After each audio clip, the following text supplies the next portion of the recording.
Antisemitism and Wokeness Threaten the Future of Israel and America by Vitaliy Katsenelson.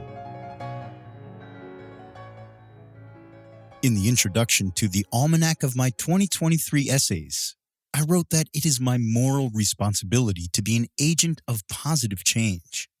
My new aligned me will not be avoiding important but difficult topics. If this essay does not make some readers upset with me, I will be surprised. If you are not reading people with whom you disagree, then you are locked in an echo chamber. You cannot blame YouTube or social media for showing only what you want to see. You are your own worst algorithm. My goal with this essay is to bring an important issue to the surface for those who were oblivious to it, as I was a few months ago, and to possibly change the minds of those whose minds are still changeable. This essay is very long. I could have edited it down, but instead I've broken it up into 4 parts. Today, you will hear parts 1 and 2. Let's get into it.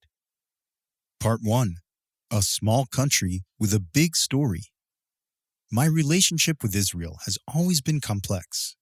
I am Jewish and was born in Soviet Russia, but have lived in America for 2/3 of my life. My family immigrated to the U.S. in 1991 and has never looked back. I pinch myself all the time because I get to live in this wonderful country.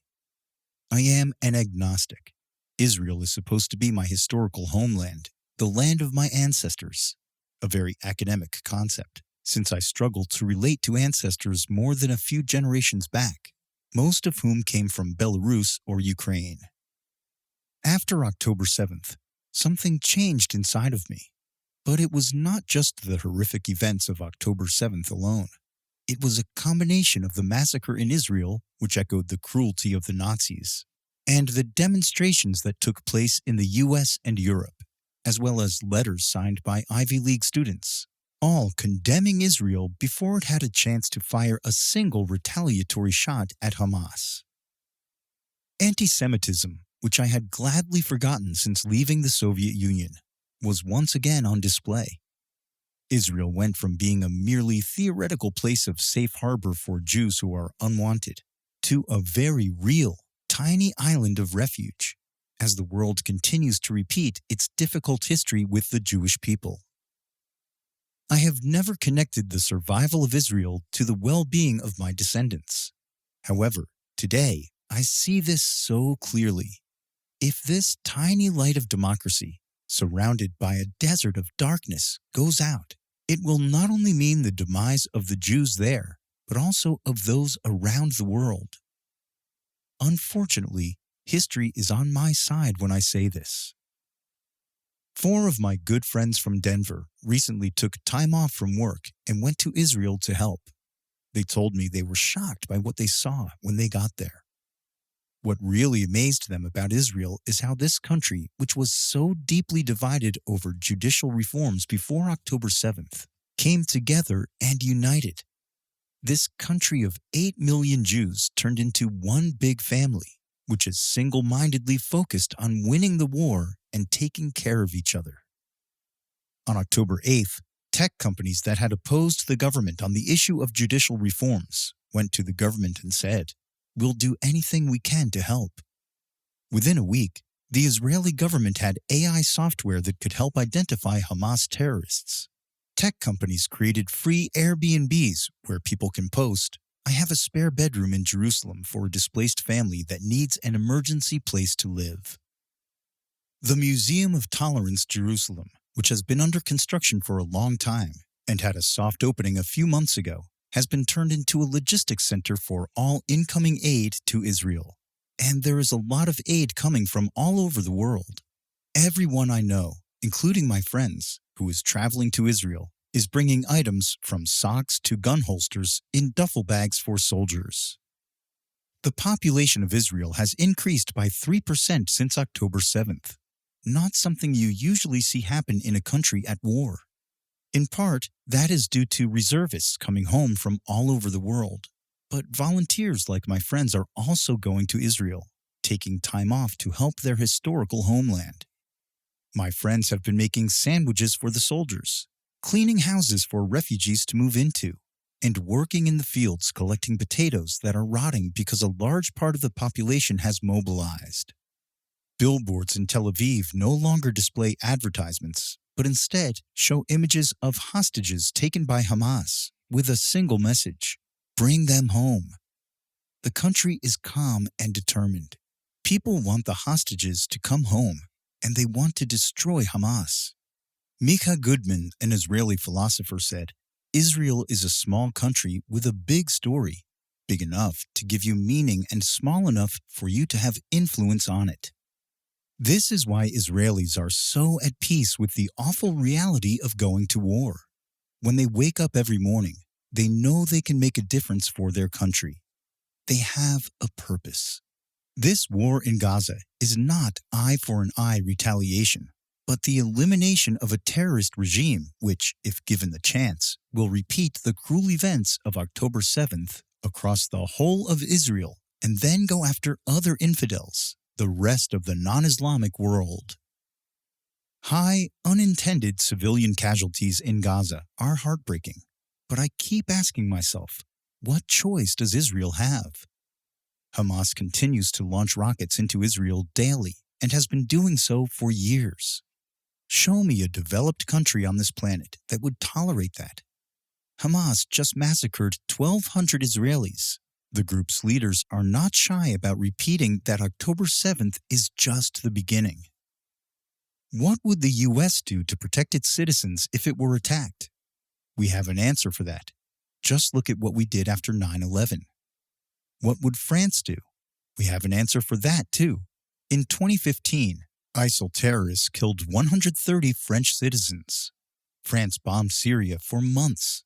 I don't remember any calls for restraint or a proportional response. I don't remember the UN condemning the US or France for unintended civilian casualties. I also don't remember the US or France dropping leaflets or making phone calls warning Afghans or Syrians about the locations of attacks. Israel is always judged by a different and impossible standard than any other country. My friends have talked to IDF soldiers who have told them, you cannot imagine how careful we are at trying not to shoot civilians, especially kids. I have kids at home. I don't want to be desensitized to the crying of my kids. The humanity that is often lost during war isn't lost on Israel. The IDF is liberating Gazans from Hamas. Unfortunately, it is doing it in a densely populated area. It is trying very hard to spare civilian lives, which is incredibly difficult. Hamas fighters are not wearing uniforms. A 16-year-old kid in front of you can be a civilian or a suicide bomber. A 20-year-old Israeli-American soldier from Atlanta was stabbed to death in Jerusalem by a 16-year-old Hamas fighter. This war is taking place on the borders of Israel, but this is not just Israel's war. The war against Hamas is a battle between good and evil. The evil will not stop with Israel. Islamic extremists want to rebuild an Islamic caliphate all over the world.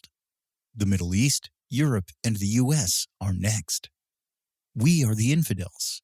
Yes, if you do not accept Muhammad as your prophet and role model, you are an infidel. Our lives and values do not matter to them. We must either bend the knee or die. Israel will prevail in this war.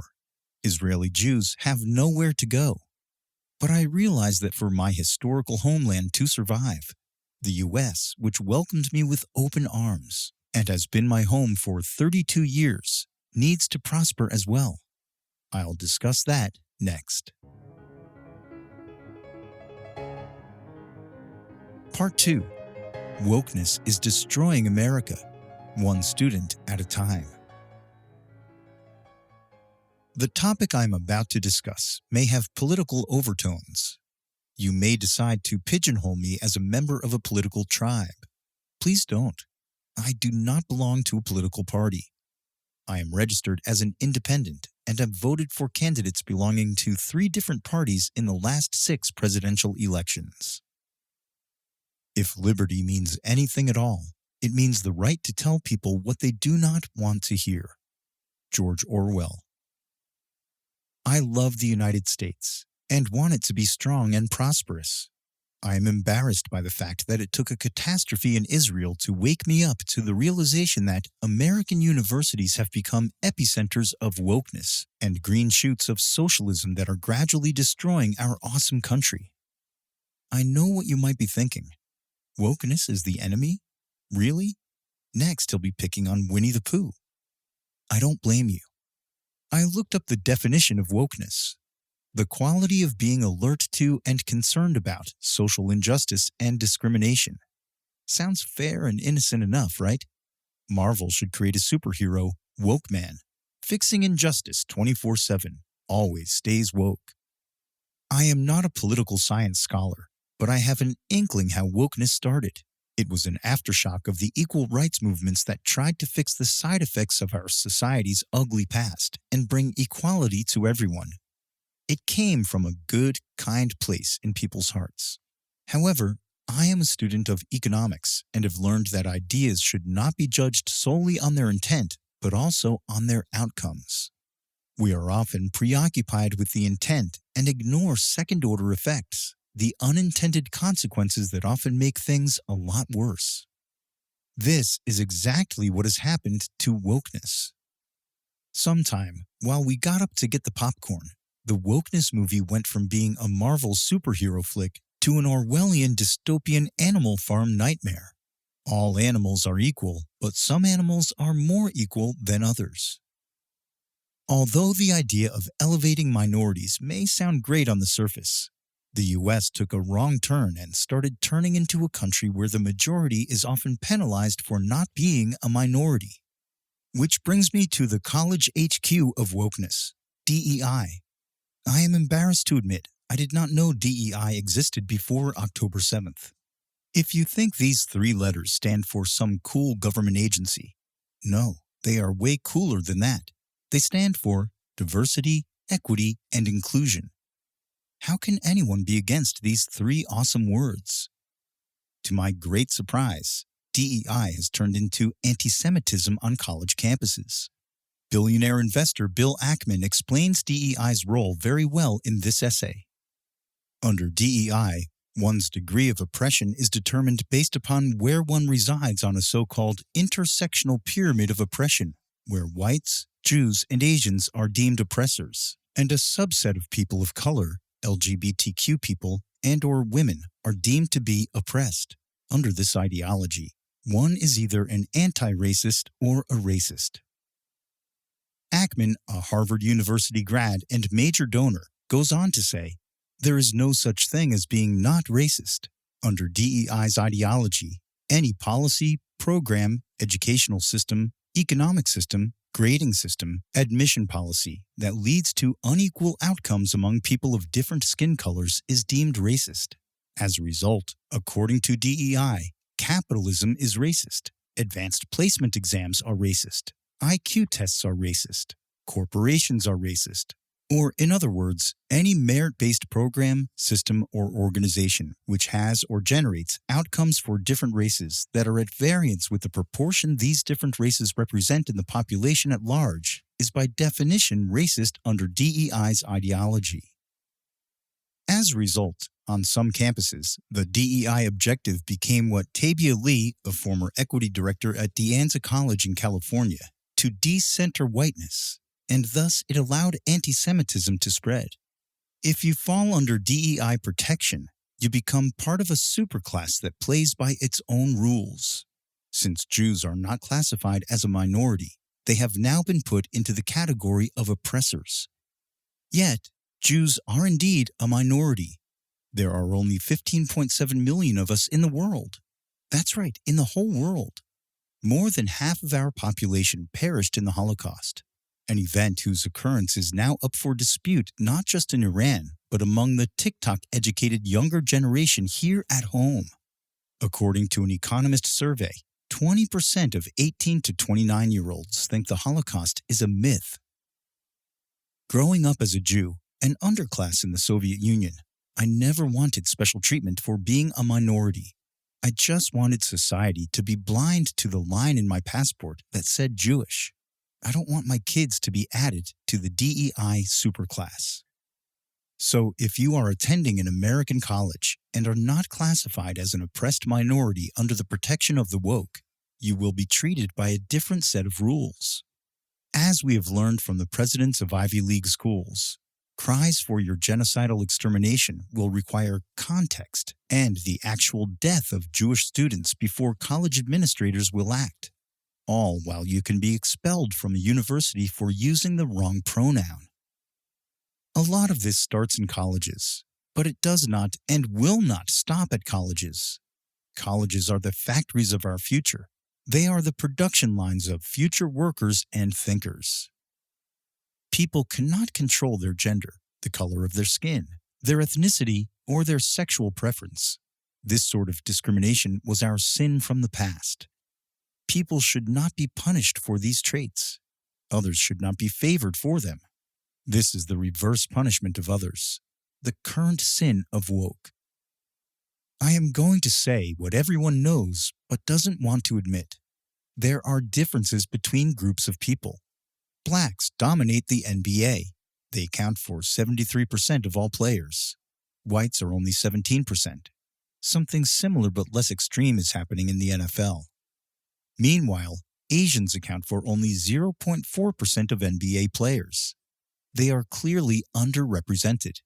Yet, we find the idea of creating an equality NBA by hiring 5'8" Asians so they can get crushed by 6'10" black athletes laughable. However, in the effort to create equality in colleges, until the Supreme Court struck down affirmative action in 2023, we were fine with reverse discrimination against Asian students to limit their admission to elite colleges, which, just like the NBA and NFL, were supposed to be merit-based. But Asians are neither a superclass nor a protected group. Therefore, we didn't care. When we hire people based solely on their identity, not on their merit, we do not elevate them, but rather bring them down. On some level, they know that they got the job based not on personal strengths, but on their superficial identity. This creates a victim and victimizer mentality. It is anti-evolutionary. People possessed by the victim mentality don't progress or evolve. They see obstacles in their lives as someone else's fault, and thus not their responsibility to overcome. As the eminent English rabbi Jonathan Sacks said, if you are possessed by a victim mentality, you hand over your life to somebody else. Life is full of obstacles. History is often unfair, and not just to the DEI superclass. It has not been kind to Jews for centuries. Jews choose not to be victims, but the agents of change. This attitude is deeply ingrained into Jewish culture. Obstacles only make us stronger. If you have the attitude that obstacles are someone else's fault, you'll never try to grow beyond them. As Marcus Aurelius, the Stoic philosopher and Roman emperor, said, "The impediment to action advances action. What stands in the way becomes the way." America, the country of meritocracy, is turning into a country where your identity determines how you will be treated along the road of life.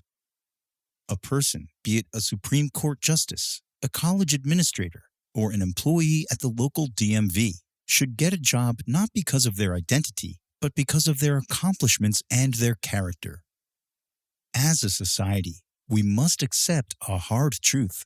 By acting solely based on our hearts and artificially trying to make things better for this or that group of people, we end up not improving things for them, but instead creating different injustices. Everyone should be treated equally. Some people should not be more important or protected than others. And yes, all lives matter, and that statement should not require context. Finally, we should stop living in fear of being canceled for saying the above. I was shocked to learn that DEI is already nesting in large corporations and our government. Imagine if air traffic controllers, people who have the lives of hundreds of others in their hands, were selected based not on their skills, but on their DEI status. Well, you don't have to imagine this very hard. It's already happening. Think about that the next time you board a plane. It is not hard to visualize the consequences of someone hired solely based on their identity, not on their skill, colliding planes in the air and killing hundreds. If this woke cancer continues to spread through our economy, it will suck meritocracy out of it and weaken, or even worse, crash the economy. Unlike a plane crash, you won't see it unfold on the news. It will happen slowly, one DEI hire at a time. I wonder how Martin Luther King Jr.'s "I Have a Dream" speech would be received today on American campuses, especially when he said, "I have a dream that my 4 little children will one day live in a nation where they will not be judged by the color of their skin, but the content of their character." Orchestras have a perfect model for how to hire performers. During auditions, the jury sits in the audience. Each performer has a number assigned to them. They play behind a curtain. The jury cannot see them. We should copy that model. When I came to the United States in 1991, I was told that in this country we treat all people according to their merits and values, by what they bring to society. I miss that U.S. Thank you for listening to this episode. If you enjoyed it, please consider subscribing to my weekly newsletter on investor.fm and leaving a review on Apple Podcasts, Spotify, or wherever you listen to this episode.